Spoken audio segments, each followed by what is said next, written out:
les va? Bienvenidos, muy buenas tardes. Ya un minuto pasó de las 6 y se termina julio, ¿eh? Chau julio, le decimos hola agosto mañana. Recuerden en ayunas, tomen caña con ruda, los que puedan, porque ustedes saben que julio nos prepara, agosto te lleva, bueno, nada, en realidad todo lo que tiene que ver con la celebración de la Pachamama, hay un trasfondo espiritual y cultural muy importante. Ahora, dicho esto, el último fin de semana, y en parte en una investigación que empezó aquí en América y en A24 en el programa GPS de Rolando Graña, se descubrió una serie de audios en la cual una dirigente del movimiento Evita empezaba a extorsionar a los más pobres. ¿Quiénes son los más pobres hoy en la Argentina? Los que tienen que cobrar un potenciar trabajo de 40.000 pesos. Y esta dirigente, Flor Generoso, que es responsable de la Secretaría de la organización del movimiento Evita, en estos audios que vas a escuchar, este es su perfil de Instagram, que se pone como figura pública, ella, le está diciendo a una de las personas que cobra el potenciar trabajo que hay que financiar a los fiscales para fiscalizar justamente en la elección de dentro de 15 días, que es el 13 de agosto. ¿Y por qué el movimiento Evita? Porque el movimiento Evita en La Matanza va a internas con su dirigente Patricia Cubría, que es esposa de Emilio Pérsico, el que siempre decimos el dirigente que está de los dos lados del mostrador, administra los potenciar trabajo y tiene la organización social con mayor cantidad de planes. Patricia Cubría va de precandidata a intendenta en una interna con el actual intendente de La Matanza, Fernando Espinosa. Interna que decidió Cristina Kirchner que se llevara adelante. Y para fiscalizar ese domingo, ¿sabés quién tiene que poner la plata de su bolsillo? No el movimiento Evita, el que cobra el potenciar trabajo, que cobra 40.000 pesos al mes. Y estos son audios que están vinculados a esta dirigente del movimiento Evita, Flor, el apellido Generoso, el apellido de Generosa Nada. Vamos a escuchar un fragmento. Esto se lo mandaba a una justamente de las integrantes también del movimiento, pero que cobra el potenciar y que le ponía las reglas de cómo hay que financiar a los fiscales que estén todo el día en la elección del domingo 13 para llevar adelante el conteo de los votos, que esa es la clave para saber si ganás o no la elección. Necesito que te hagas cargo de un responsable de fiscal. Preguntes a cualquiera de las chicas, porque las chicas de hecho me han pasado muchos fiscales. Vos no podés poner en el grupo que no pasaste ninguno, porque encendés la llama de todo. ¿Cómo me van a decir yo a vos no te apreté y al resto sí? ¿Entendés? Ahí metiste la pata. Escúchame, me necesito que te hagas cargo de uno, si no el programa se da de baja. Preguntale a cualquiera de las chicas si te consiguen un fiscal, ¿qué hay? Nada más que tenés que pagarle de 10 lucas, si no perdés el programa, es así. Tenés que pagarle 10 lucas, porque si no perdés el programa, es así. Esto es lo que le dicen parte de un audio, insisto, a una persona que cobra el potenciar trabajo, que son poco más de 40.000 pesos, tiene que poner a alguien que cobra un potenciar, que estamos hablando de gente pobre, 10 lucas de ese potenciar para financiar a los fiscales del movimiento Evita. Y justamente en otra parte de ese mismo audio que esta dirigente del movimiento Evita envía, fíjate cómo le dice, o colaborás o perdés el plan. La organización no te va a dar para pagar. Vos tenés que pagar de tu potenciar, de tu sueldo, hacerte cargo de uno, ¿sí? De un fiscal. Preguntarle a cualquiera de las chicas, que las chicas saben ahí de los fiscales. Y si no estás de acuerdo, listo, bueno, vení y hablas acá con la jefa, y si no se te da el programa de baja. Así que, en definitiva, esto que es parte de lo que está pasando hoy en el conurbano, todo para ganar un voto. Ahora, no fiscalizan con la propia, sino que le piden a los que menos tienen que hagan la colaboración, pero a cambio de una mentira, que es que pierdan el plan. Para gente que vive solamente del plan, sin un empleo fijo, con 4 horas de contraprestación por el potenciar trabajo. De esto, imagínate que denuncias hay de todo tipo, pero esta es un escándalo en La Matanza que en esta oportunidad involucra al movimiento Evita.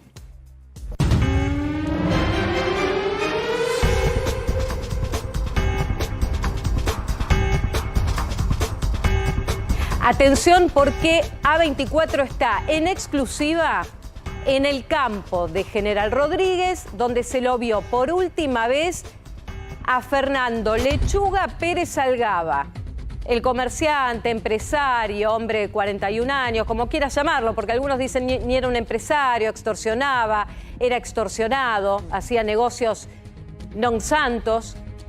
Y en las últimas horas se conoció que en este campo de General Rodríguez fue la última vez que vieron con vida a Pérez Algaba. ¿En qué circunstancias? En un acuerdo con otras personas que declararon en la causa y que confirmaron haberle entregado en esta zona de General Rodríguez, ya provincia de Buenos Aires, $75.000 le entregaron a Pérez Algaba de una deuda que mantenían con él. Por eso esta zona, con imágenes que tenemos en exclusiva allí del dron de A24 para que veas la zona, cómo está el operativo también de la policía dispuesto y demás, es clave en una investigación que tiene una persona detenida, pero que podría empantanarse. Lili Caruso, buenas tardes. ¿Qué tal, Mariana? Muy buenas tardes. Y este lugar es clave y hoy, a partir de que conocimos también que había una posibilidad de que encontrado el perrito que tenía justamente Lechuga, podía abrirse el panorama y saber dónde había estado, y las cuestiones fueron negativas en cuanto al chip que tenía el perrito, este lugar comenzó a cobrar importancia, al igual que su vehículo, y después te vamos a analizar todo eso. Pero este lugar cobra relevancia, Marian, a partir de ahora. ¿Por qué? Porque es en el último lugar donde se supone, porque todavía tampoco lo tenemos claro, si él salió después de hacer esta transacción comercial con dos amigos, uno de los cuales casualmente es el que entregó después la camioneta, y la que se llevó, ese hombre se llevó la camioneta después de esta transacción comercial diciendo: yo lo dejé a Lechuga ahí, solo con la plata, pero me dijo que lo pasaban a buscar. Lili, la fecha del último encuentro en este campo de General Rodríguez, ¿de cuándo data? No está claro. Él dice que fue ya hace un tiempo, que venían hablando, que primero hubo un encuentro en una escribanía, pero es unos días o semanas antes de que se produzca su muerte. En realidad todavía ni siquiera también podemos saber exactamente cuándo se produjo la muerte, más allá de la data que puede haber. Pero el tema es que no era muy lejano esa transacción comercial para darle el dinero que le debían y dejarlo al lugar ahí. Lo que están viendo acá es si hay algún elemento para saber si esta podría llegar a ser incluso la escena primaria del crimen y después lo pudieron haber trasladado, si es que pasó algo ahí. Claro. Insisto, esa Marian, es otra historia. Ahora, es otra historia. Ahora, Lili, ahora vamos a seguir con el tema del campo, porque la verdad es que es cierto lo que planteas, inclusive los testimonios son bastante difusos. La data de la muerte está dada que entre el 18 y el 20 de julio, como la fecha de la muerte. Ahora, quiero ir al tema de las pericias, porque esto me parece que el campo es un lugar clave. Hoy es un lugar clave. Porque claro, es el último lugar, digo, no es el departamento de Ituzaingó, que alquiló por una semana y que en realidad todo se destapa porque la dueña del departamento dice: me tenía que entregar la llave y nunca vino. O sea que ella es la que motoriza que empiece una investigación y terminan encontrando el cuerpo descuartizado de Pérez Algaba en Budge. O sea, de Ituzaingó pasamos a Budge.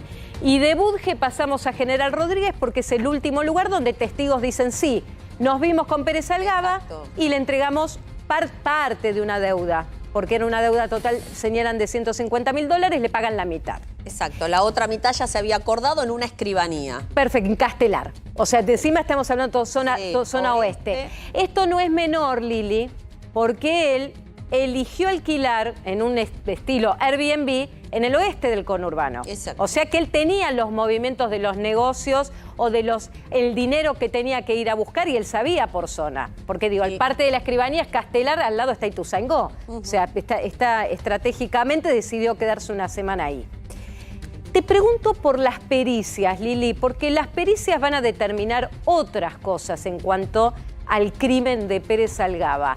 ¿Dónde estamos hoy parados? Sí, hoy fue un día en el que comienza, yo te diría, las pericias más importantes. Primero, por la aparición de la camioneta. Sí. Se está trabajando en esa camioneta en este momento para saber si hay rastros de algún tipo, rastros hemáticos, se pasa el luminol como se pasa en un lugar donde se levantan rastros en un allanamiento. Eso es lo que se está haciendo ahora para ver si hay otros elementos. Más allá de que pasaron, insistimos, muchos días, se puede saber. Y se va a ver también si puede haber quedado hasta tierra de algún lugar determinado en las alfombras de la camioneta, para, por así decirte, o en el baúl de esa camioneta. La camioneta está siendo peritada ahora para ver si de ahí llega a haber también un dato acerca del lugar donde pudo haber estado la camioneta también.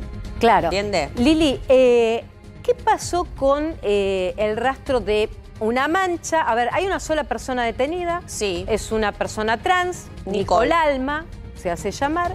Sí. En las prendas de esta persona encuentran una mancha. ¿Qué pasó con esa mancha, Lili? Claro, cuando llegan y encuentran, porque esa valija en la que se encontró el cuerpo tenía además documentos y hacían referencia a la familia de esta chica. Cuando la van a buscar, la detienen ¿por qué? Porque entre las cosas que encuentran ropas con manchas de sangre, esto es lo que dice la policía. Claro, esas prendas de todas formas hay que peritarlas. ¿Qué dice esta joven que está detenida, que no declaró, pero sí le contó al abogado? Le dijo, esas son manchas de tuco, porque yo estaba cocinando, no es sangre. ¿Y cómo la refuerza, Mariana? Con una amiga que dice, sí, estábamos cocinando, eso no es sangre. Pero ¿qué dice el grupo forense y de investigadores? No, tenemos que mandar a analizar. Claro. Y esta es otra cosa de la que se empezó a hacer hoy. Eso que está en el buzo de esta joven, ¿es tuco o es realmente una mancha de sangre? Lili, otra cosa que se va o se tiene que esclarecer. En minutos vamos a estar hablando. El perrito que uno creía que iba a ser un punto clave, bueno, no se podía esperar mucho por el tipo de chapita, pero vamos a apuntar ese tema. Y otras pericias importantes que se están trabajando por estas horas para determinar si solamente es esta persona la que está detenida o hay más responsables en el crimen de este hombre de 41 años. Ya volvemos con vos. Muy bien. Bueno, atención, porque los Petro de la guerrilla al lavado. ¿Quiénes son los Petro? Padre e hijo. El padre es presidente de Colombia, Guillermo Petro, y este es Nicolás, su hijo. Y claro, en las últimas horas, en un escándalo en el que está envuelto el hijo del presidente de Colombia, el propio presidente decide entregarlo. Eddie, buenas tardes, ¿cómo estás? ¿Cómo andamos, Mariana? ¿Cómo andamos todos? Y vos empezaste el programa hablando de financiamiento de las campañas políticas. Sí. Estamos hablando de financiamiento de las campañas políticas también en Colombia, estamos hablando de Gustavo Petro. Mirá qué curiosidad. Gustavo Petro, el actual presidente de Colombia, conoció a su hijo primogénito, a Nicolás Petro, en la cárcel. Él estaba detenido como dirigente del M-19, un grupo guerrillero muy fuerte de los años 80 en toda la zona norte de Sudamérica. Y ahí la madre le llevó a su hijo a presentárselo, que acababa de nacer. Bueno, ahora el presidente de la República de Colombia, para visitar a su hijo, tiene que ir a la cárcel. Está preso, no parece ser mucho dinero, pero es dinero fugado de la campaña electoral, aparentemente. Serían unos $350.000 que desaparecieron producto de dos empresarios que hicieron aportes que finalmente no terminaron impactando en la campaña electoral. Bueno, mañana va a ser un día muy caliente en Colombia. A ver, una América Latina, una América del Sur que está discutiendo entre la economía, cómo funciona. Colombia viene tratando de salir de un proceso inflacionario en las últimas semanas con algunos datos de buena onda, pero con un foco puesto en la dirigencia política por corrupción que una vez más América Latina con semejante escándalo, Eddie, a ver, que está claro, y acá me parece la gravedad del asunto. El presidente, cuando decimos que decide entregar a su hijo, vamos a compartir el último tuit de muy Gustavo significativo. Petro. Claro, porque estamos hablando de que el propio presidente ha decidido entregar a su hijo en una causa que no es menor, porque se está diciendo que lavó dinero para la campaña del padre, con aportes ilegales. Entonces, dice el presidente de Colombia, han sido capturados por la Fiscalía mi hijo Nicolás y su ex esposa Daisy. Como persona y padre me duele mucho tanta autodestrucción y el que uno de mis hijos pase por la cárcel. Como presidente de la República aseguro que la Fiscalía tenga todas las garantías de mi parte para proceder de acuerdo a la ley. A mi hijo, durísimo esto, ¿eh? A mi hijo le deseo suerte y fuerza, que estos sucesos forjen su carácter y pueda reflexionar sobre sus propios errores. Como afirmé ante el fiscal general... Como se dice ahora, Mariana, Besis. Sí, le dijo Besis. Claro, pero además se dice, como afirmé ante el fiscal general, no intervendré ni presionaré sus decisiones, que el derecho guíe libremente el proceso. Es brutal lo que escribió el presidente de Colombia, que ya venía, Eddie, con algo que vos señalabas, muy interesante. Hablamos, un presidente progresista, salían de toda una etapa de derechización de Colombia, de esto de la mano dura de la lucha contra los narcos, un proceso económico que los colombianos requerían un cambio, y aparece para Petro esto que es realmente una bomba atómica, pero que decide, mi hijo es responsable, que se haga cargo. Que se haga cargo, fuerza y suerte.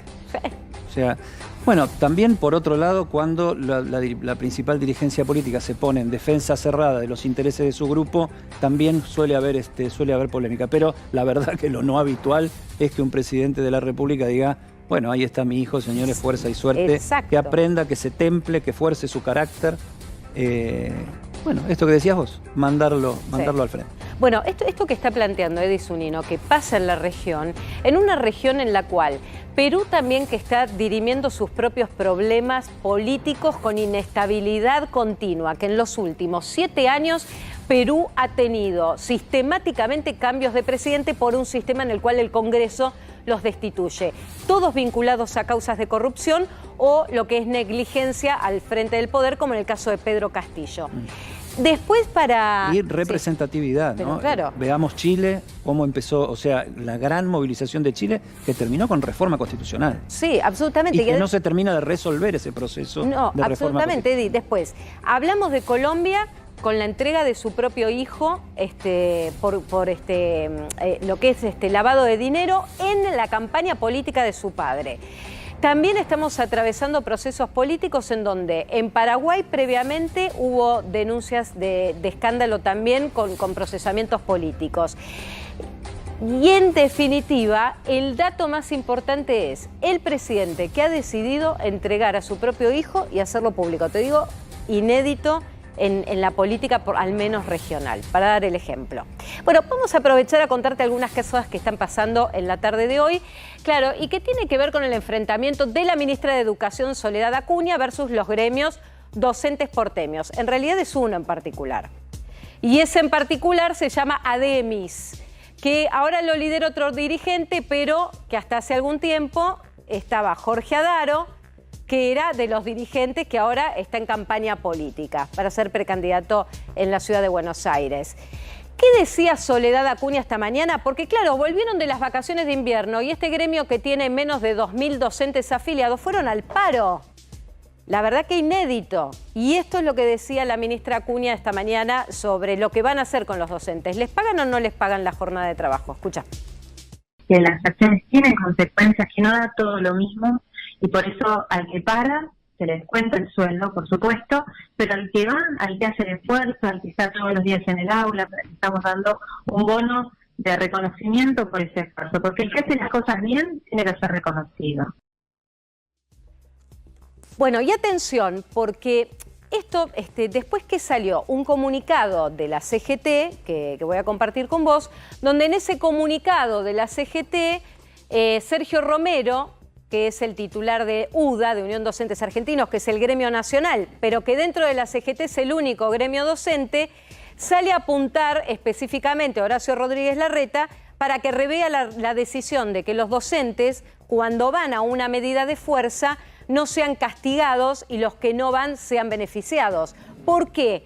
Porque en la ciudad de Buenos Aires la decisión que se tomó, ahora cuando puedan mostramos el comunicado, La decisión que se tomó fue, entre otras cosas, que docente que paraba se le descontaba el día de paro, como los de ADEMIS, por ejemplo. Pero, ¿qué pasa con los chicos que están en esas aulas y que el docente no va? ¿Sabés lo que pasa? Docente de otra aula tiene que hacerse cargo de la cursada. Entonces los docentes tienen doble tarea. ¿Qué hizo el gobierno de la ciudad? Con esa plata que se le descuenta, lo que hace es llevar adelante el pago de una compensación de unos 60.000 pesos a los docentes que van a laburar. Y eso es lo que la CGT, en su reclamo, plantea que de ninguna manera la reta puede tomar ese tipo de decisiones. Ahora, cuando vos tenés 17 gremios, tiene la ciudad de Buenos Aires. 17. Siempre tiene conflicto con 1/2, UTCTera, que es de los más grandes, que está Eduardo López. La verdad es que ellos cuando toman medidas de fuerza vinculadas a reclamos salariales o de mejoras educativas, pero este gremio en particular, ADEMIS, sistemáticamente decide hacer medidas de fuerza por todo. Solidaridad por la gente de Jujuy, solidaridad por el pueblo venezolano, solidaridad por el pueblo de Cuba, nunca van a trabajar. Así que este es un capítulo que va a quedar obviamente en disputa entre la ministra Acuña y los gremios de la ciudad. En las últimas horas, Sergio Massa dijo: no vamos a usar un solo dólar de las reservas. ¿Y acá a qué se refirió? A un anuncio que hizo hoy a la mañana para pagar con otro préstamo que le dieron organismos multilaterales de crédito una deuda que hay con el Fondo Monetario, porque te aviso, la deuda con el fondo hay que pagarla igual. Lo que está haciendo el fondo es también darle un respiro a la Argentina más adelante, después de la primaria, para otorgarle desembolsos. Pero mientras tanto, hoy había un vencimiento el 31 de julio y había que pagarlo. ¿Y cómo se iba a pagar si en las reservas del Banco Central no eran suficientes? Se pagaron en parte con yuanes, el famoso swap chino, y finalmente con lo que respecta a este préstamo de la CAF, que es la Corporación Andina de Fomento, que le presta plata a la Argentina y pagan deuda. Te muestro el mapa de la Argentina. ¿Cómo estamos parados hoy? Porque ayer en Chubut hubo una última elección antes de las primarias. Y vos vas a decir, mirá los colores que hay. Hubo elecciones en 17 provincias ya y en 14 se eligieron gobernador. Mira cómo quedó el mapa hasta ahora, porque esto va a definir también la primaria, la elección general y eventualmente un balotaje. Juntos por el Cambio obtiene victorias en Corrientes Cantado, en Chaco sacaron mayor cantidad de votos que Jorge Capitanich, pese a que en septiembre van a primaria, en Jujuy, que renovó el gobierno de Gerardo Morales con un ministro de Hacienda suyo, en Santa Fe, que Puyaro sacó más cantidad de votos que el peronismo. Fíjate, San Juan cambia de manos, va a pasar el 10 de diciembre, sale Uñac, entra Orrego. En San Luis sale el Alberto Rodríguez Sá, entra Claudio Poggi. Fíjate también en Neuquén, el escenario. Y después en Unión por la Patria, La Pampa revalidó con Sergio Silioto. En Tucumán revalidaron con Jaldo en Tucumán. Y evidentemente, fíjate las fuerzas provinciales, siempre las mismas, Neuquén y Río Negro, que son provinciales y alineadas al gobierno de turno. ¿Por qué te mostramos este mapa? Porque este mapa es clave para saber entender qué va a pasar el 13 de agosto. ¿Qué pasa con Santa Cruz, provincia de Buenos Aires, la ciudad de Buenos Aires, Entre Ríos, Santiago del Estero y ahí también tenés a Catamarca? Van a elegir, no Santiago, pero el resto, van a elegir gobernador. Ese día van a tener elecciones primarias y ahí también se va a definir el mapa político. Esto es lo que representa la Argentina. Es la última elección ayer en Chubut. En Chubut, ahí todo lo que es Juntos por el Cambio arrasó con Ignacio Torres, que el 10 de diciembre asume como gobernador.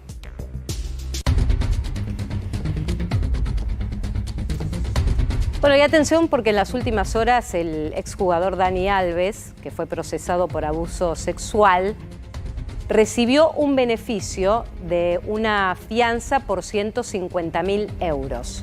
Dani Alves, que viene de contarte en 4 declaraciones distintas, primero que a la mujer no la abusó ni la conocía, después que la conocía y que hubo consentimiento, después que mantuvieron relaciones y hubo algún tipo de presión por parte de él hasta que terminó de confirmar que sí hubo abuso.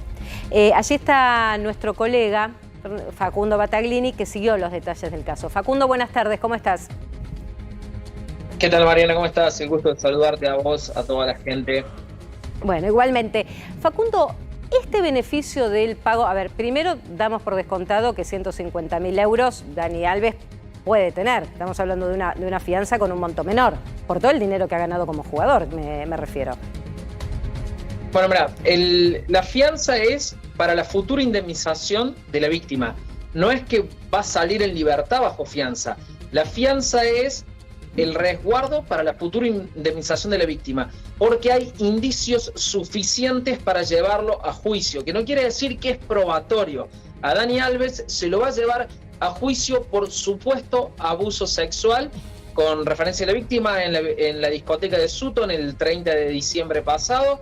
Lleva en prisión desde el 20 de enero, cuando fue llamado por la policía, por los mozos de escuadra, para que venga a firmar papeles y resolver rápidamente el caso. Fue engañado Dani Alves, terminó en prisión y nunca le dieron la posibilidad de salir bajo fianza. Bueno, esta vez tampoco, pero el día miércoles por la mañana la jueza le va a comunicar de que hay indicios suficientes para llevarlo a un juicio, y esos 150.000 euros es para la futura indemnización de la víctima en caso de que sea probado.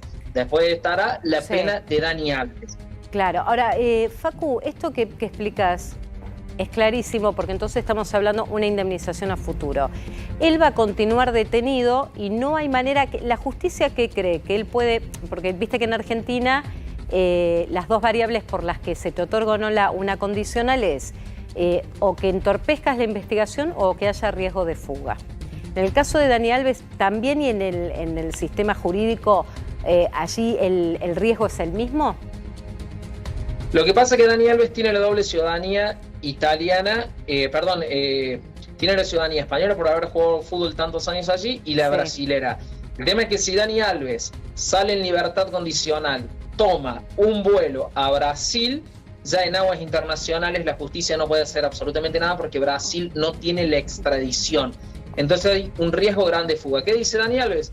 Mi primera residencia es en España, es en Barcelona, no es más en Brasil. Yo desde que vine a jugar al fútbol para el Barça, ha sido mi primera residencia. Bueno, trató de todas las formas había y por haber de brindar garantías para quedarse en libertad en su primera residencia, que es la de Barcelona, pero se lo han denegado siempre. Por eso no le dan la libertad condicional por riesgo de fuga, y ya que Brasil no tiene extradición de prisioneros por este tipo de delitos. Así que va a seguir en prisión hasta que se celebre el juicio, que como dijimos ya hay condiciones suficientes para poder celebrar un juicio justo, que no quiere decir que sean probatorias del delito en el cual se lo acusa. Ahora, Facu, con vos hemos hablado y mucho desde el verano en todo el proceso cómo Dani Alves fue sistemáticamente en cada una de sus declaraciones cambiando la versión, haciéndola cada vez, si querés, más verídica el relato de la víctima y señalando de no conocerla a conocerla y haber reconocido forzarla a mantener relaciones sexuales. Digo, todo ese proceso para la justicia en algún momento puede ser reconocido si él se incrimina o se autoculpa para que la pena sea menor. ¿Cómo es el sistema judicial así con este tipo de casos? Lo que pasa es que hay una contradicción bastante grande, que es el relato de las dos personas, tanto de la víctima como de Dani Alves, con la prueba de las cámaras, que es lo que apela el jugador de fútbol y lo que no quiere tomar la justicia. Los 7 minutos de imágenes, en las 3 horas que revisaron, es que están bailando en grupo, muy sonriente, compartiendo como una noche agradable, y después entra Dani Alves al lavabo, como le dicen aquí, al baño, entra Dani Alves solo, y minuto y medio después entra la víctima y después sale primero ella y luego Dani Alves, o al revés, no lo tengo presente cómo salen desde el baño. Y allí es donde no hay cámaras. Entonces Dani Alves, al principio, para resguardar, según su declaración, su familia dijo que no la conocía, después que sí que la conocieron, una vez que aparecieron las cámaras, que sí que compartieron un rato, ya no solo que conocieron, sino que tomaron unos tragos, compartieron el VIP de Sutton, y después que sí hubo relaciones pero consentidas. Lo que ocurre es que esa es la parte donde no se puede probar porque ya es adentro. Todo lo previo le daría en principio credibilidad a Dani Alves, que estaban pasando un momento agradable, pero sabemos que en estos casos es que si la víctima en un primer momento accedió a pasar al baño, a tener intimidad y después en el medio se arrepintió o en cualquier momento, en cualquier instancia se arrepintió, tiene todas el derecho de decir que no, y Dani Alves tendría que haber parado en el momento en que la víctima dijo que no. Y esa es la parte que están intentando probar. Facu, y obviamente las contradicciones de Dani Alves no ayudan, pero tampoco son 100% incriminatorias para el deporte haber cambiado tanto su versión. Gracias por este contacto, un abrazo. Un abrazo grande, hasta la próxima. Hasta luego. Seguime. Porque mira lo que tengo para vos, Cerolini. Mira lo que tengo. ¿Cómo le va? Porque... Como ahora está toda la Barbie de rosa. Yo ya me vestí la semana pasada de Barbie, de Peppa Pig, no sé, de lo que vos quieras. Ya estoy vestida. Y ahora mira lo que tengo para vos, los 0 tips. ¿Cómo estás, Cerolini? Bien, el otro día mi prima fue a pagar a un lugar. Yo la verdad no lo podía creer, porque mi prima fue a pagar con la tarjeta, le pidieron el documento. Y cuando vieron el apellido, le dice, ¿tiene algo que ver con esto de los 0 tips? De los 0 tips. ¡Ay, eso te hice famoso! Es mi primo. ¿Usted lo aplica? Le dice, ¿lo aplica? Bueno, más o menos. A veces me cuesta seguirlo, me dice. Te hice famoso, Cerolini. Mi prima, mire cómo me hace quedar. Más famoso va a ser cuando empiece los domingos en América, Intratable. Yo te aprovecho y te doy todo el envión y los éxitos. Bueno, a ver, Julio, yo te decía, Julio te lleva, Julio te prepara, agosto te lleva, con los aumentos, claro.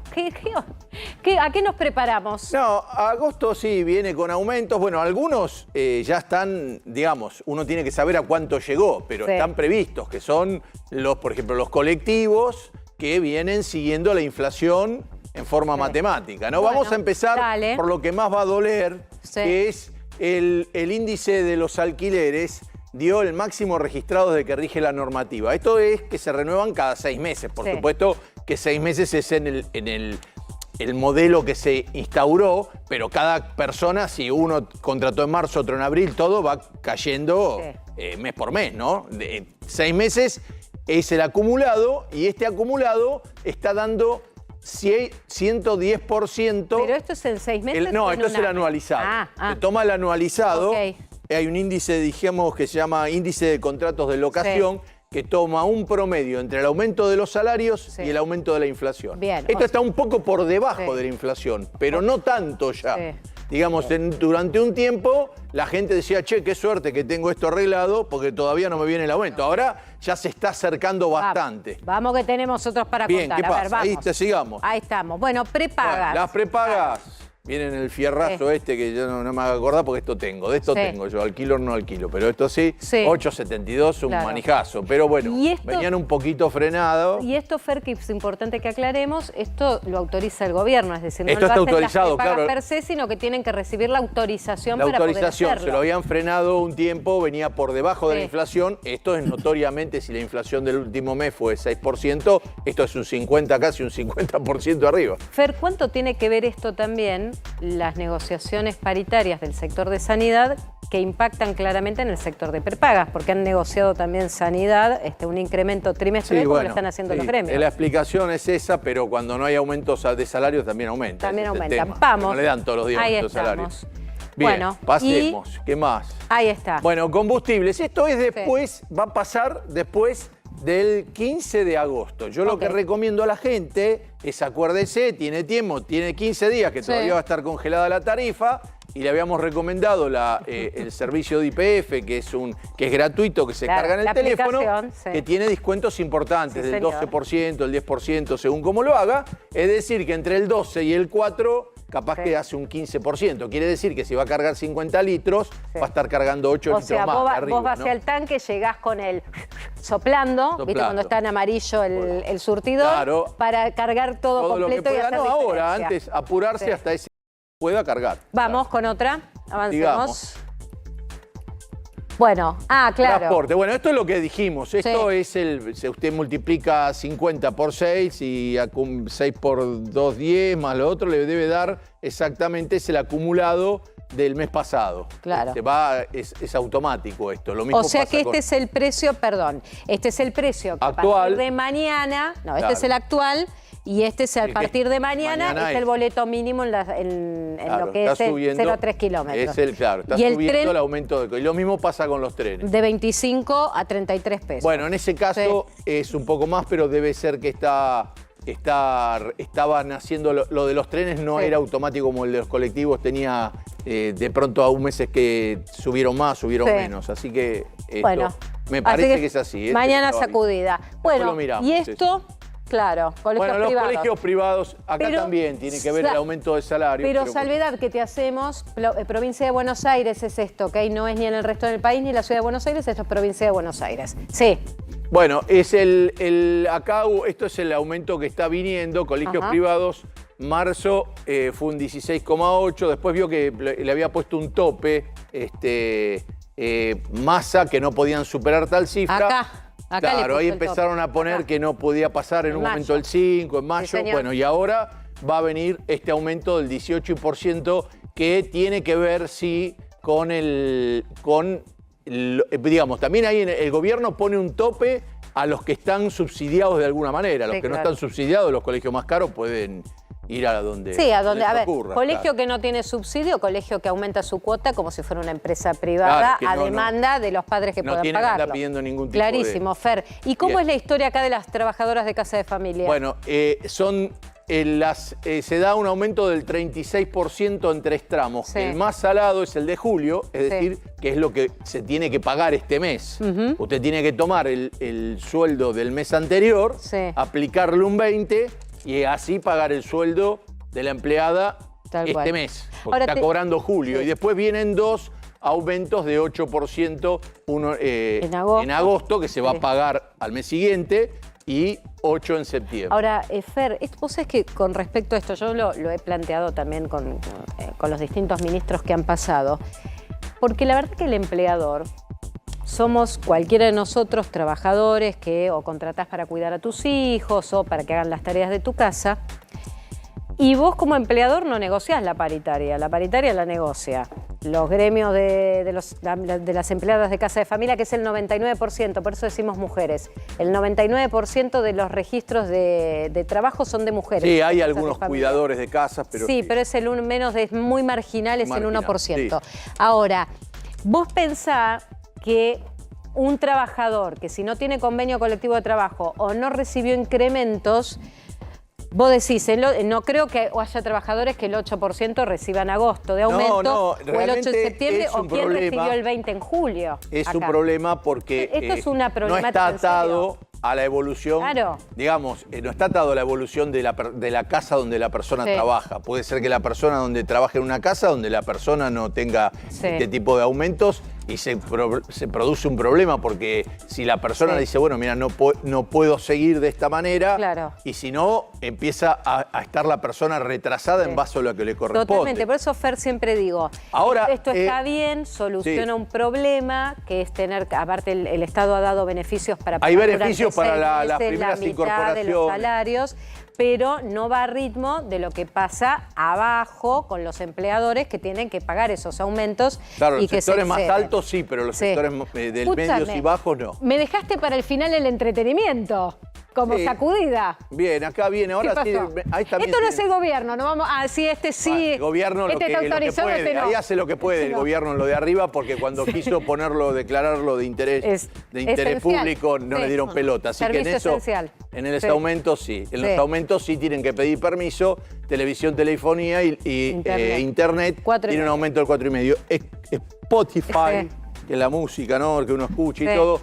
Eso viene con ese aumento porque está relacionado al tema de los impuestos por dólar, porque esto se van dólares para afuera. Entonces... Claro, pero esto es un aumento de Spotify. Spotify es un servicio de música, la verdad que es muy económico. Hoy está creo que 600 pesos. Sí, pero me parece que eso tiene que ver con el tema de los impuestos que le van a entrar, porque es como vieron, por más que sea una empresa, esa empresa es extranjera y manda los dólares para afuera. No, tal cual. Entonces no van a remesa. poder sacar remesas como sacaban antes porque le van a decir, bueno... Es que, Fer, van a aumentar el 50% y también van a tener que tributar sobre el 50% excedente. Claro, bueno, pero con eso van a poder comprar, porque el dólar que ellos tenían, quizá tenían un dólar diferenciado. Vio que, por ejemplo, para el tema de recitales se mantuvo, porque iba a traer todo un lío. Es cierto, ese dólar se mantuvo. Ese se mantuvo, pero para otros no se mantuvo. Entonces, es importante el aumento, el pasar a un dólar que tiene 2 impuestos arriba,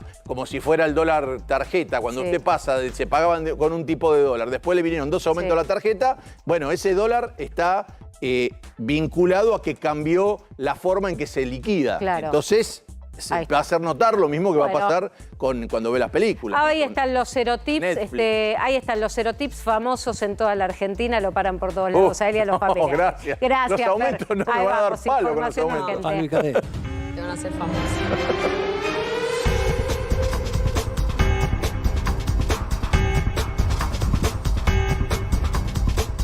Te vamos a mostrar una escena que ocurrió en Quilmes Oeste, exactamente calle 330 y Joaquín B. González. Quilmes Oeste, zona sur del conurbano bonaerense. ¿Y qué pasó? 2 motochorros que quisieron robar en la puerta de su casa a un policía de la ciudad que estaba allí. Claro, lo que menos se imaginaron es que iba a responder este policía, tiroteo en la puerta de los 2 delincuentes. Uno muere, cae en el lugar, ahí estás viendo, con la moto también tirada, y el otro que escapa. Y escapa, y lo vamos a contar detalladamente, porque acá hay que tener mucho cuidado, ya lo hemos visto en varias situaciones. Pero ¿qué hace el otro delincuente cuando ve a su cómplice tirado? Por supuesto, no lo alcanza porque se da cuenta que quien querían asaltar tenía un arma, se presentó como tal, como policía de la ciudad y va a seguir disparando. Salió corriendo y a buscar protección de alguna forma. ¿Qué consiguió? Consiguió ahí muy cerca una singuería. Estaba el empleado y de repente este hombre, el delincuente, entra simulando que era una víctima, que había sido él asaltado. Entonces le dice al empleado, me robaron recién, ¿me podés prestar un teléfono? Tengo que llamar al 911, pedir ayuda, porque, claro, me asaltaron y me quedé con miedo. Y el hombre le dijo, bueno, sí, claro. Se pensó realmente que era una víctima, sin embargo, era el delincuente. Y si querés vamos a escuchar el testimonio, Marian, muy importante, que logró uno de nuestros compañeros del Inquisidor Online, con el empleado de la singuería también, para saber realmente qué había pasado, quién era este hombre. Dale. Bueno, Willy, vos trabajaste en esta singuería donde, como sabemos, este cómplice del delincuente abatido terminó pidiendo como auxilio aquí. ¿Recordás cómo fue? El muchacho vino desesperado corriendo, empezó a llamar a los de bomberos civil, no le daban bola y... Nada, vino para acá, me dijo si podía llamar a la policía, que el amigo le habían pegado un tiro y le querían robar. Y bueno, llegó la policía y ¿qué pasó? Empecé a llamar a la policía, no atendían y pasaron los muchachos estos que van caminando por la calle. Llamaron a la policía, vino la policía, lo agarró, lo puso en una patrulla y se lo llevó. O sea, bueno, y ahí ya después supiste lo que pasó realmente. Claro, después me fui a ver, fui a chumear y vi lo que pasó. Bueno, al menos fuiste como se fue bastante utilidad el poder retenerte. Claro, retenerlo un poco, sí, bueno. A pesar de que se quiso hacer la víctima. Claro, yo no sabía nada. Bueno, ahora lo sabes. ¿Y suele ocurrir este tipo de sucesos acá en el barrio? No muy seguido no pasa. Pero el muchacho no le veía cara conocida, así que por acá no era. Pibe jovencito, estaba lastimado. No, se lo veía desesperado. ¿No llegaste a ver ninguna herida ni nada por el estilo? El muchacho este no tenía ninguna herida. Lili, ahí entonces primero es el engaño para tratar de escaparse, pero también aprovechando a generar el robo. Claro, ¿por qué? Porque en realidad este hombre cuando se dio cuenta que estaba cercado, que ya tenía un compañero muerto, dijo, me voy a buscar algún lugar para refugiarme, porque enseguida alguien se va a dar cuenta, va a llamar a la policía, va a llegar la policía y yo qué hago acá. Entonces él lo que hace es hacer un par de cuadras, meterse en este local que ve como oportunidad, le miente diciéndole que era la víctima y simulaba, Mariana, llamar por teléfono. Decía, mira, no me atienden al 911, no consigo a nadie. Claro, esto también le llama la atención al empleado. ¿Cómo el 911 no te atiende? Quieras o no, te tienen que atender. Sí, tal cual. Empezó a llegar por otro lado los patrulleros, la policía, pero ¿qué es lo que vio el empleado? El empleado empezó a sospechar, muy audaz, y dijo, algo está pasando. Si no viene la policía y él no se puede comunicar, ¿quién será este hombre también? Sí. Y pasan caminando 2 policías, los que hacen la ronda, los que andan buscando. Que seguro estaban avisados, Lili, de que estaban buscando un prófugo. Exactamente, que empezaron a recorrer el barrio para buscar, porque siempre que contamos, el que se escapa, se mete en los jardines, andan por los techos, tratan de escaparse porque la moto había quedado ya tendida con el cómplice muerto.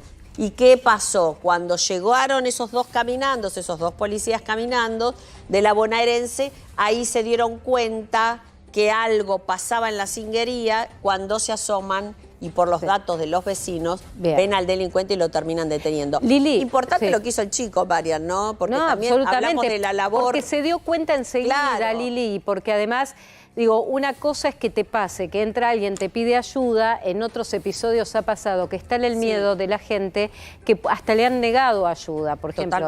Digo, me voy a un extremo como el caso de Axel Blumberg. Sí, donde, o Berardi, el chiquito. O Berardi, el chico. O sea, que pedían a gritos ayuda y la gente tiene miedo porque dice, qué sé yo, si este realmente no es un delincuente. Ahora, en ese caso eran víctimas, este empleado Sí. le da la ayuda, pero se da cuenta enseguida que es un delincuente y ahí empieza a accionar. O sea que acá, ahora te das cuenta que la gente ya termina de estar entrenada en cómo darse cuenta si es ladrón o no es ladrón por lo que viven a diario y por la manera de comportarse. Viste que te tenés que hacer especialista en eso. Mirá, y hasta en eso, y hasta que sospechó tanto que el pibe que estábamos escuchando recién, el chico, el empleado de la señoría. El empleado, pero mirá lo que le dice, porque ahí se asustó y dijo, mirá que yo no soy el dueño, yo soy el empleado. Como diciendo, esperá, porque... A mí no me robé, no vas a robar un peso, claro. Y aparte de una cinguería, chapa se va a llevar. Se va a llevar. Y sí, y además no tengo por qué saber dónde puede haber dinero o si hay más dinero o nada. Yo soy un empleado. Pero la situación que se vivió fue una situación bastante delicada.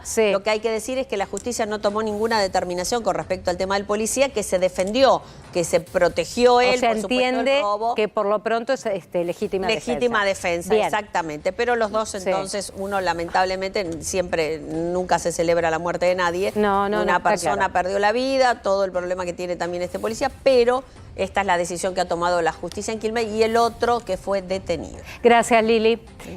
Bueno, atención, porque Alberto Fernández en las últimas horas dio una entrevista en una radio colega y en la entrevista así intimista, primero que habló Eddie de bajar de peso, o sea, ¿cómo hizo para bajar de peso? Dijo, estaba muy gordo, estaba... la verdad que estaba pasado, me gustan los dulces y las harinas, las dejé. Listo, fenómeno, pudo ahí contenerse. Ahora, después dejó un mensaje que me parece que va a ser, ¿sabes qué? Cuando después del 10 de diciembre le pregunten a Alberto Fernández sobre su gestión, va a decir justamente que dejó un sabor amargo porque en realidad fue una mejor gestión de la que se terminó relatando en este concepto. Angustia oral, titularía, ¿no? Porque la comida, comer, no comer, el gusto agrio, el gusto agrio en la boca. Ahora, qué pregunta para que le hagan a uno, ¿no? ¿Cómo te gustaría que te recuerden? Que te recuerden. Porque hay un tema como de pérdida de trascendencia en la gestión política que muestra esta definición del propio presidente de la Nación. O sea, un presidente que cree que hizo lo correcto, según lo que dice, que le tocaron todas en contra, no le faltó prácticamente una por venir, fue una época medio bíblica, pero hay algo contra lo que es difícil luchar y difícil ubicarse, que es cuál es la percepción del otro. Claro. ¿Cómo te están percibiendo de acuerdo a esa propia vivencia que te tiene enojado, angustiado, corriendo atrás de la plata? Eddie, que no coincide con la que vos te construís de lo que crees que has hecho bien. Mira, vamos a compartir lo que decía en las últimas horas, porque tiene mucho que ver con lo que yo considero que va a ser parte de lo que vas a escuchar de Alberto Fernández reiteradamente cuando deje el mandato y le pregunten sobre su gestión como presidente. Mirá. ¿Qué te imaginás que la gente va a recordar de tu gobierno? Yo creo que han sido 4 años muy difíciles para todos, y como han sido 4 años muy difíciles para todos, a todos nos queda un sabor agrio en la boca. Pero la verdad es que uno puede tener esa lectura, que es una lectura muy pesimista, muy derrotista, o puede tener en cuenta qué pasó en estos 4 años. Bueno, esto fue en una entrevista anoche en Radio 10, le agradecemos el audio con el colega Tuni Coleman. Yo te digo, Eddie, vos sabés que la escuchaba la entrevista y digo, esto va a ser cuando cada vez uno le pregunta a Alberto Fernández, una cosa es preguntárselo mientras está en el gobierno, entonces te resulta antipático esto de escuchar del presidente, que en realidad hay cosas que están bien hechas cuando al presidente se le machacan muchas cosas. Ahora, esto va a ser parte de lo que el presidente, cuando deje el poder el 10 de diciembre, se lo vamos a escuchar seguido. Esto de que en realidad su gobierno no fue tan malo como lo querían pintar. Totalmente. Primero lo que hay que ver es a suerte y verdad. Hay paso y hay elecciones este año. Sí. Ese concepto va a ser inapelable. O sea, cuando se vote, se vote. Se acabaron las encuestas, las especulaciones, los cálculos, etcétera, etcétera. Qué difícil ser presidente en la Argentina. O sea, parece. ¿Cuántos de los expresidentes argentinos están gozando de esa situación de expresidente y teniendo que defender todo el tiempo que le fue bien? Porque después dicen que le fue bien. Claro. O sea, le pasa a todos los que terminan. Decir, bueno, no fue tan malo el gobierno visto a la distancia. Ahora, ninguno termina aplaudido por las calles cuando pasa caminando, si es que puede caminar. Bueno, y con algo inédito, Eddie, que después vamos a profundizar. Con algo inédito, que desde el regreso a la democracia, salvo en la salida de Raúl Alfonsín, en el acuerdo en ese pacto de Olivos y en la salida donde llega Menem, los 2 periodos de gobierno, de la Rúa con un gobierno fallido que termina antes, estábamos siempre con peronismos que revalidaban su mandato. Se corta con Mauricio Macri en el poder, termina Alberto Fernández y termina. Ni tan siquiera para Alberto Fernández posibilidad de reelección, como sí le ha pasado disputar a Mauricio Macri y perderlo. Así que después vamos a apuntar a otros puntos también en función a lo que pasa con Mauricio, que está entre nosotros. Así es. Bueno, mientras tanto, vos sabés que esta mañana cuando leí algunos informes sobre lo que está pasando en la Antártida y lo que en función de lo que pasó en el verano, que hay, ya lo va a explicar bien nuestro glaciólogo que lo hemos invitado para que esté con nosotros, Sebastián Marinsek, jefe del Departamento de Glaciología del Instituto Antártico Argentino, es entender qué pasa con la Antártida y si Argentina corre algún riesgo con esta desaparición. ¿Vas a explicar bien, Sebastián? ¿Qué tal? Buenas tardes, ¿cómo estás?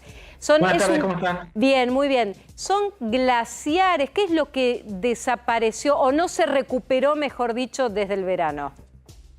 No, lo que pasó, bueno, lamentablemente hubo un error en el título de la nota y de la nota, inclusive la que salió original en otros países, y acá cuando las reprodujeron, se alarmaron mucho porque no se desprendió ningún bloque de hielo, ningún témpano, ninguna parte de la Antártida. ¿Y qué pasó? Sino que lo que la nota cuenta después, que está un poco más explicado en detalle en la nota, la original, es lo que pasó con el hielo marino en la Antártida. Que el hielo marino es el mar que se congela. O sea, claro, es como el agua cuando vos la pones en el freezer. Hace frío y se congela, entonces el mar, así como vemos en las imágenes, así ahora esa imagen que se está viendo en el medio de la pantalla puede ser un verano, donde hace una temperatura más alta. Claro. Pero después ese lugar hace mucho frío, entonces el agua llega por abajo de los 0 grados y se congela. Entonces lo que se mide es la superficie de ese mar que se congela y la que se descongela. Y lo que pasó ahora es que no se congeló tanta superficie como se solía congelar hace 30 años. Sí. Y entonces la cantidad de ese hielo marino, que es mar congelado, es menor en extensión, en kilómetros cuadrados, a lo que solía ser hace 30 años. Bueno, entonces, hay un segundo, te pido, Sebastián, porque nos mandaste, que es interesante y quiero compartirlo con vos, un mapa. Que en ese mapa un poco vamos a entender más acabadamente lo que nos estás explicando. ¿Qué zona es específicamente? Bueno, ese mapa sale de la página, o sea, del servidor donde están los datos originales, o sea, de donde todas las notas que salieron se basan en la información sale de ese mapa. Y lo que ese mapa muestra es en gris lo que sería el continente antártico, que sería la parte de roca, que tiene fondo de roca, tiene suelo rocoso, o sea, no está flotando, y sino que después arriba de eso están todos los glaciares, y la línea negra que lo divide sería la costa. Y todo lo que se ve en blanco después es el mar que se congela, que lo rodean casi toda la vuelta alrededor de la Antártida, del continente. Entonces, y la otra dato que está en ese gráfico es la línea esa anaranjada que se ve que circula, y abajo dice, está en inglés, pero dice que es el valor medio, que sería el promedio de lo que sería el borde hasta donde llegó el mar congelado entre 1981 y 2010. O sea, juntar todos los datos, esos 30 años, y los promediás para cada punto y obtenés esa línea naranja que está ahí. Sebastián, ya ahora podemos ver que lo blanco es más chico que la otra línea. Salvo en un lugarcito donde ahí a la izquierda abajo que sobresale, en el resto el hielo marino no llegó a alcanzar el punto donde solía estar en o sea, voy de nuevo con este concepto, donde está la línea amarilla, que tiene que estar cubierto por todo lo blanco, es lo que perdimos de este deshielo. Entre la amarilla y la blanca, que es todo eso azul, que sería agua, si sumamos todos esos puntos en kilómetros cuadrados... Eso debió volver a congelarse. Da los 2,6 millones de kilómetros cuadrados, que es lo que... llamó la atención. Bueno, y esto, Sebastián... es que no logró congelarse este año. Y bueno, no llegó a... está bien, yo me quedo con ese concepto. No llegó a congelarse este año. Ahora, lo que te pregunto es, ¿esto puede ser producto del fenómeno que estamos hablando hace años del calentamiento global, del calentamiento del planeta, o es un evento aislado que puede pasar cada millones de años? O sea, ¿nos tenemos que preocupar o no de este evento en particular?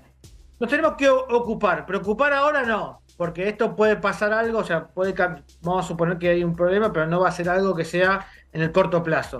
El año pasado, la extensión, o sea, ese valor, la línea amarilla que veíamos, que tiene su historia hace más de 30 años, en el 2021, la extensión estuvo más o menos en la misma zona que la que veíamos en la línea amarilla. Recién el año pasado, en 2022, tuvimos toda una serie de datos, o sea, durante todo el año, que estuvieron por niveles por debajo de ese valor.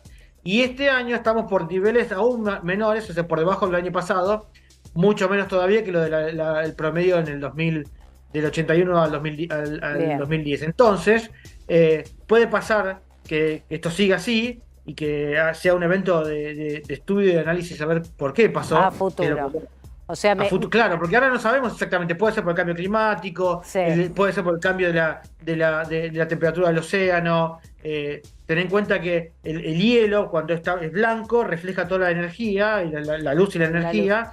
Cuando le da el sol, la energía calórica, no solamente la luz, la visible, rebota, y entonces el cuerpo no se calienta, y en cambio el agua es oscura y absorbe más energía calórica y se calienta más rápido que el hielo. Bueno, entonces, si vos tenés mucha superficie sin hielo, se calienta más rápido que superficie con hielo. O sea, está bien que traes tranquilidad, hay que ocuparse, la ciencia lo tiene que seguir con atención en función de otros fenómenos que están pasando. Sebastián, te quiero agradecer este contacto, un abrazo. No, por favor. Un beso.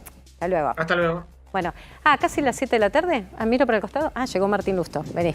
Ahí está. Martín, buenas tardes. ¿Cómo estás? ¿Cómo estás? Bien, precandidato a jefe de gobierno por la ciudad de Buenos Aires. Hubo muchas movidas el último fin de semana. Digo, te hago una primera pregunta en función. Moritán se bajó, o sea, un candidato menos, pero dice apoya la campaña de Jorge Macri. Eso a vos, digo, ¿qué te modifican algo un poco para...? Primero déjame decir algo, porque esto, dijo recién el experto, este evento puntual nos tiene que ocupar, pero no preocupar, pero sí el cambio climático en general. Yo a veces he tenido conversaciones con gente de edad mayor, la mía, que yo ya tengo 52, que cuando les preguntás si están preocupados por esto, te dicen que no. Cuando le preguntás a los jóvenes te dicen que sí. Y la principal, hoy las ciudades son la principal fuente de emisión. Entonces, que la construcción sea con estándares verdes y que marques la eficiencia energética es un tema muy importante. que la última milla del transporte sea más amigable con el medio ambiente, que tengas medidores inteligentes para no gastar de más, que la iluminación pública también sea de una ciudad inteligente, como se llama Smart Cities en otros lugares, que vos lo puedas intensificar o bajar la dosis de luminosidad dependiendo del contexto del día, etc. Todas esas cosas son muy importantes, igual que el cuidado de los espacios verdes y en algunos barrios poder tener una política activa para generar más espacios verdes. Quería decir eso porque lo acabo de escuchar y muchas veces no se conversa. No, para que esto de tener más espacios verdes es algo que los porteños también están pidiendo hace rato, porque hubo una política en los últimos 16 años de poner cemento en lugares donde podría haberse hecho todo un espacio verde. Y hay una política en donde muchas veces, en lugar de pensar el desarrollo de la ciudad como un tejido general, en donde uno va buscando oportunidades para crear, no sé, Almagro, no tiene casi espacio verde, tiene muy poco, entonces ya estamos por debajo del estándar internacional en cantidad de metros cuadrados por habitante, pero necesitamos todavía intervención quirúrgica en muchos barrios y cada oportunidad que existe poder hacer eso, igual que el arbolado. Quería decirlo porque es algo que en general en campaña no hablamos. No, es cierto. Pero es importante. Y es cierto que hay un voto joven, ahora te punto al otro, pero te tomo esto, porque es cierto que hay todo un voto joven. Me parece que, digo, ¿cómo van a plantear el desafío de captar ese voto joven y que no se vaya a propuestas, más en las puntas, como la que puede tener Ramiro Marra o el propio Milei que arrastre? Porque también estamos viendo eso, que hay todo un público joven que están virando hacia otro tipo de candidatos, pero por otro tipo de discursos, no justamente por los discursos ecológicos. Si querés. Primero, como decía recién Eddie, ya faltan poco para las elecciones, así que vamos a ver ahí fidedignamente, claramente, cómo es que se vuelcan los votantes. En el caso de los jóvenes, más allá del discurso más facilista, hoy los jóvenes tienen, primero, el triple de desempleo del desempleo general. Cuando les preguntás si la escuela los forma para la universidad, te dicen que no, para el CBC. Si los forma para el trabajo, tampoco. Y por eso hay todo un capítulo de propuestas para cómo mejorar el rendimiento educativo a lo largo de todos esos años, en donde los chicos salen sin la capacidad que deben tener para cualquiera de las dos cosas. Feria de empleo joven, 10.000 puestos de trabajo, se toman 1.000. Cuando vos preguntás por qué, porque falta capacidad lógica o de comunicación, lengua y matemática. ¿Sí? Y sin eso ni siquiera podés ir a un secundario que sea más profesionalizante y que te dé otras alternativas laborales, además de poder estudiar. Segundo punto, el acceso a la vivienda. Cuando vos hablás con jóvenes hoy, te dicen, yo no sé cuándo puedo empezar a soñar con tener mi propia familia y ser autónomo, porque no sé cuándo voy a tener mi propia casa, cuándo voy a poder alquilar. Y el mundo de hoy es muy distinto del mundo de mi época, cuando yo salía al mercado laboral, porque ahí te terminabas de formar el trabajo y hoy les piden certificaciones y cosas de que en su primer trabajo les piden experiencia. Y eso está generando, además, picos de estrés, angustia, depresión. Por eso, el otro día se incorporó Facundo Manes a nuestro trabajo para abordar también eso desde la ciudad. ¿Sí? Pero son capítulos en donde ahí uno no puede menos que discrepar con aquellos que dicen hay que dejar todo como está y el Estado no tiene que intervenir, dejemos que el mercado funcione. Bueno, el mercado, cuando hay un problema tan grande, tan generalizado, quiere decir que no está funcionando. Entre, otra vez, la formación que damos, las salidas laborales y la conjunción de la oferta y la demanda. Una de las cosas que hay que hacer es una bolsa de trabajo digital, que es que aquel que está buscando trabajo encuentre un montón de alternativas distintas y aquel que está buscando un empleado también puede encontrar en un lugar un montón de alternativas distintas y se puede recorrer de otra manera. Retomo entonces, como el fin de semana hubo mucho movimiento político, García Moritán se bajó de su precandidatura a jefe de gobierno y tiró y anunció que iba a apoyar la candidatura de Jorge Macri.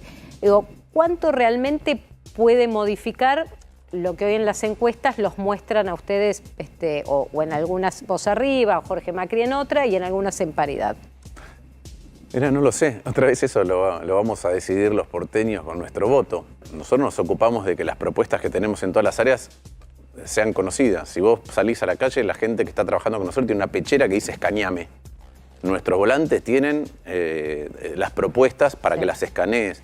Nuestra página web, que es martinlustó.com.ar, ahora tiene un mapa con las microintervenciones que proponemos para la ciudad, que son las cosas que se pueden hacer el primer día. Un semáforo que falta, un lomo de burro, un giro que está mal y hay que corregirlo, un espacio público que no está activado y entonces es inseguro, un muro que hay que correr de lugar. Un ejemplo, en Chorrarín, donde está el Tornú, si vos corres un poco el muro hacia adentro, haces una reja, te ganás un bulevar y tenés mejor tránsito y mejor entorno. Todas esas pequeñas cosas, hay 200 relevadas en toda la ciudad. Nosotros queremos poder debatir esas cosas. Sí. Y hacemos un esfuerzo muy grande para tratar de comunicarlas. Me parece que deberíamos estar votando en virtud de eso y no de especulaciones de quién se sube, quién se baja, sí, cómo suma, cuál es la aritmética. Me parece que lo mejor que podemos hacer es trabajar con las propuestas. En los últimos días se habló tal vez de un electorado más kirchnerista que para no tenerlo a Jorge Macri como jefe de gobierno estaría dispuesto a votarte y después en la elección un enfrentamiento vos y Santoro. Primero, es cierto que como muchos espacios no usan las PASO, la única PASO competitiva y relevante en la ciudad es la nuestra. Y eso, como pasó por ahí en Santa Fe, atrae mucha gente. Después, cómo vota cada uno es un tema de la afinidad que siente. Algunos votarán por una parte emocional, otros por una parte racional, otros por una parte táctica. ¿Pero lo ves muy loco eso, esa teoría? No lo sé, otra vez no lo sé, sí, no lo sé. Yo veo en las recorridas, en la interacción, que venimos recorriendo la ciudad hace mucho tiempo, vemos gente de distintos sectores y otra vez es muy difícil saber, porque la calle no son 3.120.000 personas. Nosotros en la calle, por más que venimos trabajando en la ciudad de Buenos Aires de hace 10 años, construyendo equipos para la ciudad de Buenos Aires de hace 10 años, recorriéndola, viviéndola, te cruzás con una cantidad limitada. Hay algunos que dicen yo voy a votar a tal y te voy a votar a vos, otros dicen yo soy de tal partido y te voy a votar a vos, otros te dirán no te voto. Hay que esperar, hay que esperar. En los últimos días presionaron a Larreta con esto de, bueno, ¿a quién votás? Entonces Larreta decía, yo estoy apoyando y me voy ahora a reunir con Jorge Macri, después se iba y se reunía con vos y se sacaba la foto, hasta que en medio de la presión dijo, yo voto a Jorge Macri. Y a la tarde creo que tuvo una actividad con vos. ¿A quién va a votar? Hay que preguntarle a Horacio. ¿No te dijo? Hay que preguntarle a Horacio. Es una situación, estamos de acuerdo que es una situación compleja. Porque a mí me parece que a veces... Que se la facturan a Larreta. Sí, pero a veces se extreman las cosas. Nosotros, Juntos por el Cambio es una coalición amplia. Gobierna en Corrientes de una manera amplísima. Gobierna en Mendoza con Libre del Sur adentro. Gobierna en Jujuy de una manera amplia. Gobierna acá de una manera amplia. A mí me parece que hay un error conceptual cuando cerramos Juntos por el Cambio y nos vamos a una parte del PRO. En nuestra lista hay radicales, hay gente del PRO, Cristian Werle, que es el presidente del Instituto del IBC, de la vivienda en la ciudad. Hay gente del socialismo, hay gente del GEN, de Margarita Stolbizer, está Graciela Ocaña, está Facundo Manes ahora que se incorporó. La verdad que hay gente independiente que no está afiliada a ningún partido. Y me parece que ese es el espíritu con el que Juntos por el Cambio gobernó en un montón de lugares, donde en Santa Fe, donde ganó con un récord histórico, nunca antes nadie sacó tantos votos, ninguna coalición, lo hace así. En San Luis lo hizo así, en San Juan lo hizo así. Y hay algunos que piensan que es mejor ser más sectario. Yo creo que cuando vos sos más sectario, haces dos cosas. Una es negás la mirada del otro. Muchas veces el otro tiene sobre el mismo problema que vos querés abordar una mirada o más fresca o de otra perspectiva y te la perdés. Nosotros en 2015 en la ciudad hicimos 32 propuestas. 28 se llevaron adelante y nosotros perdimos. Sí. ¿Pero por qué? Porque seguimos trabajando por dos cosas. Primero, para que esas propuestas se llevaran adelante, pero el otro motivo por el que se pudieron llevar adelante es porque nosotros hicimos propuestas que realmente se podían hacer y no enunciados generales sobre las cosas.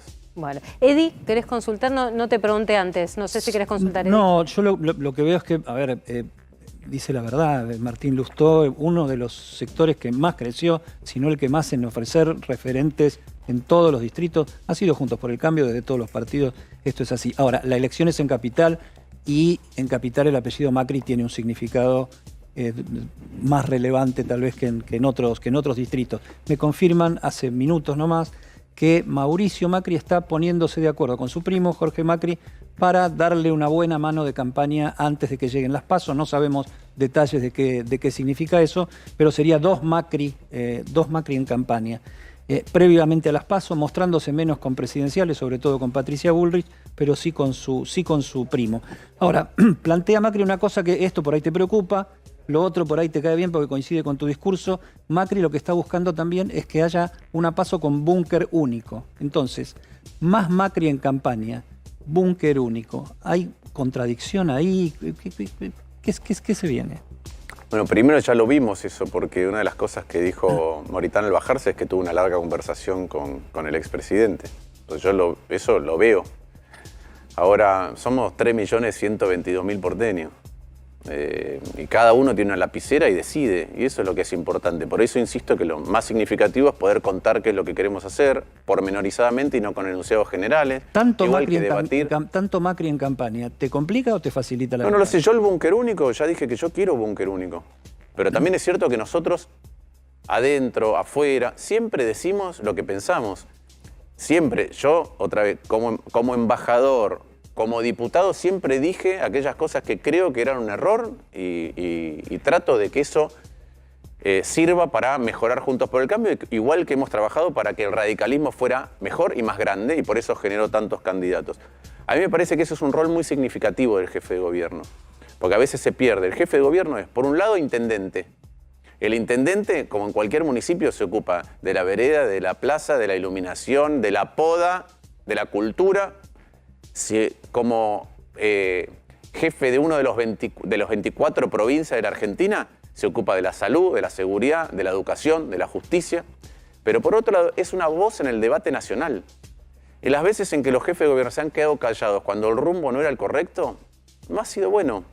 Entonces yo mientras tengo un equipo muy grande trabajando hace mucho tiempo en la ciudad, tengo un equipo de economía que está trabajando en los temas nacionales para contribuir, independientemente de quién gana, a que no se cometan errores. Martín, gracias por haber venido. Gracias a ustedes. Bueno, ya está, quedan 11 días. Quedan 11 días, queda todavía... Queda un tramo. El tiempo para seguir otra vez, como acá, y les agradezco pudiendo discutir propuestas, porque en otras campañas, yo recuerdo la campaña del 2015, era una campaña con debate, era una campaña donde por ahí yo estaba acá y Horacio estaba sentado allá. Cuando yo me iba, hablaba él, y entonces uno podía contrastar. Hoy lo hemos perdido, yo creo que sería muy bueno recuperarlo. Sí, ¿no? Gracias, Martín, por haber venido. Gracias a ustedes. Pausa, ya venimos.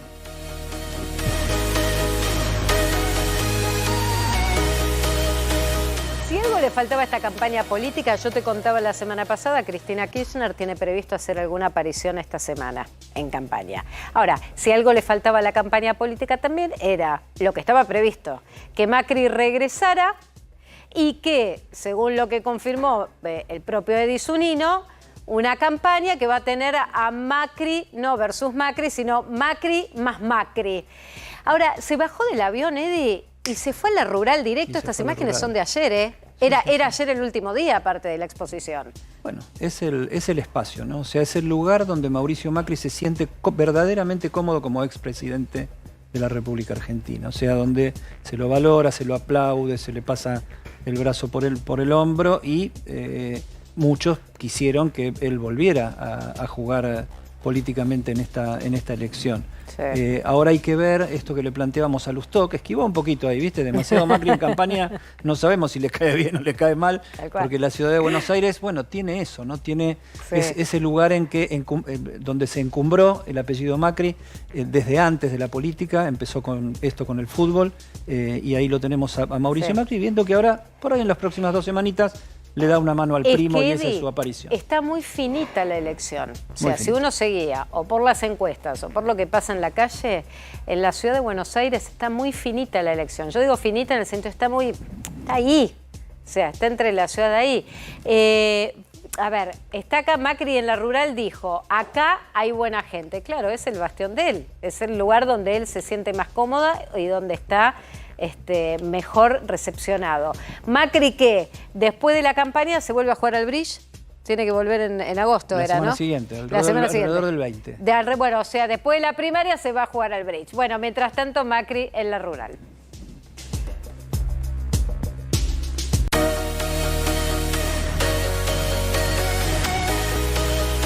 Como mañana empieza agosto, además de toda la catarata de aumentos que Fernando Cerolini contaba hace un ratito, también van a empezar los problemas para viajar en transporte público. Te vamos a mostrar el comunicado de los delegados, de los metrodelegados, que hablan de un paro total de subtes mañana y el jueves. Mañana igualmente el paro de subtes va a ser a partir de las 8 de la noche, hasta el cierre del servicio, es decir, las 6 líneas y el Premetro mañana paran desde las 20 y hasta la finalización del servicio. El problema va a ser el jueves, porque el paro del jueves es en la primera hora de la mañana. Va a ser de 6 a 9 de la mañana. Entonces ahí va a afectar a toda la gente que se toma el subte para ir a trabajar o para llevar a los chicos a la escuela. Así que te diría que mañana va a ser un paro un poco más, si querés, inocuo, porque te podés arreglar saliendo antes o igualmente la alternativa es el colectivo, pero el del jueves va a ser el más heavy, es el paro número 21. Y la empresa EMOVA, que es la que administra los subtes en la ciudad de Buenos Aires, lo que dice es que detrás del paro no es el tema del asbesto lo que hay, porque en realidad ellos señalan que con la Subsecretaría de Trabajo y todo documentado, no hay riesgo de contaminación ni por parte de los pasajeros ni por parte de los trabajadores, en esto de que hubo formaciones que presentaban asbesto y el asbesto es un material cancerígeno. Entonces, de eso se aisló y se empezó a trabajar en la desabestización, es sacar el asbesto de las formaciones. ¿Sabés cuál es la pelea de fondo? Las horas de trabajo de los metrodelegados, que es la madre de todas las batallas gremiales. Si los metrodelegados logran reducir su jornada a 5 días y además de reducirla a 5 días, trabajar solamente 30 horas semanales y no 36, detrás se vienen el resto de los gremios que van a pedir reducción de la jornada laboral. Por eso acá es la madre, o te digo, es la madre de todas las batallas, tiene que ver con esto, claramente. Así que bueno, atención con esto que tiene que ver con esta medida de fuerza de mañana.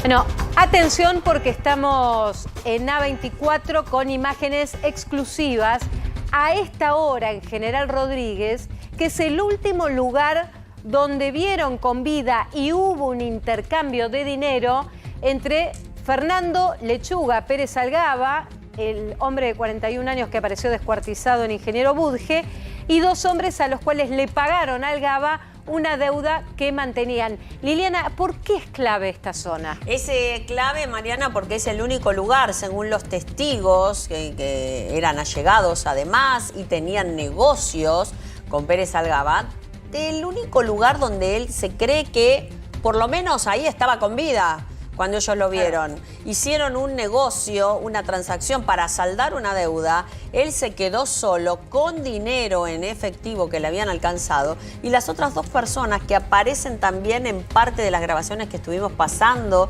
durante los últimos días y que también tenían que ver con algunas amenazas y otros reclamos de dinero, esas 2 personas se fueron y lo dejaron solo. Y este lugar empieza entonces a cobrar validez e importancia. ¿De qué se trata este lugar? ¿Cómo es que todos los 3 que fueron a este lugar conocían este lugar? ¿Y por qué fueron a este lugar? ¿Hay cámaras en ese lugar? ¿Hay casas? ¿Hay algo que los une a los 3 para conocer? Bueno, todo esto es lo que hoy se está preguntando el fiscal de Lomas de Zamora, porque necesita atar cabos. Claro. Ahora, Lili, las imágenes, como está trabajando la policía y demás, por eso las luces a esta hora, que ya anocheció en General Rodríguez, esto es un campo, ¿hay algo específico ahí? ¿Hay una casona principal? ¿Cómo es la historia por la cual se reúnen acá? Sí, en realidad es eso lo que hay que saber. Nadie lo explica. Para ellos era un lugar común que tenían conocido y fue justamente Lechuga el que lo cita a ese lugar. Según los testigos, que son uno de ellos, insisto, es el que entregó la camioneta.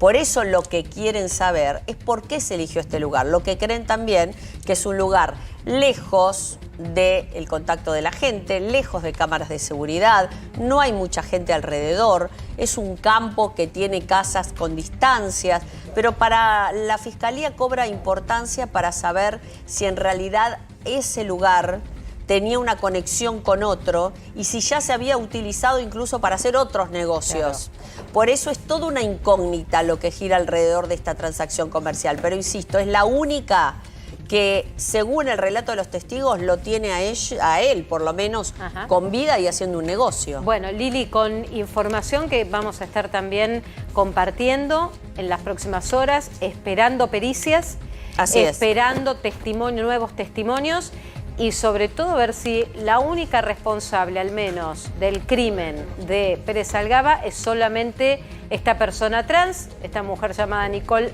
Alma, que la justicia la tiene detenida y por ahora como la única responsable del homicidio. Sí, y por ahora no hay más detenidos tampoco. Por eso es importante todas estas pericias. Lo que quiere esperar la justicia es esto. E incluso en el buzo de ella se está peritando, insisto, si hay sangre realmente, o es como dice ella, no, estaba cocinando y es una mancha de tuco. Bueno, eso lo va a determinar las pericias que empezaron hoy y que seguramente en las próximas horas ya vamos a tener resultado. Gracias, Lili, gracias a todo el equipo. Nosotros nos reencontramos mañana en PQS. Ya llegó Maxi Montenegro. Maxi, buenas tardes, ¿cómo estás?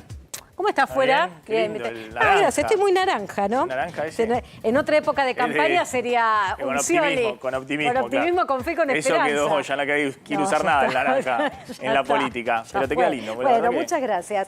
¿Cómo está? Escúchame, esto que dijo Massa hoy, digo, no iba a usar dólares de las reservas para pagar, pero hoy hubo que pagarle al fondo. Hoy sí. Se le pagó. Sí. Ahora vamos a contar cómo es el mecanismo para pagarle al fondo y todo lo que se le pagó hasta ahora al fondo. Eso está bueno, yo me voy a quedar mirándote, porque viste que hay como toda una cosa que pareciera que no se le paga al fondo, porque el fondo te perdona. No, el fondo quiere que le pagues, lo que va haciendo, bueno, es tirar a tiempos, te prestará plata más adelante, pero si hoy se vencía un plazo, el fondo quería cobrar. Este año ha sido un año donde la Argentina ha gatillado mucho, la cifra es más de 10.000, ahora voy a contar, más de 10.000 millones de dólares al FMI y tenemos la promesa de que va a haber un reembolso después de las PASO. ¿Cómo es? Te pago una deuda y me devolves una parte para oxigenarme. Claro, exactamente, pero después de las PASO, ¿no? Las PASO es una elección donde vamos a ver cómo sale la elección. Ahora el Fondo Monetario no quiere intervenir en las elecciones. Claro, pero ahora, ¿no? Después de las PASO, una promesa que efectivamente es muy importante, pero bueno, vamos a ver cómo se va a concretar. Bueno, me quedo atenta a toda la explicación. Gracias, Marian, Maxi. gracias. Buen programa, buenas noches.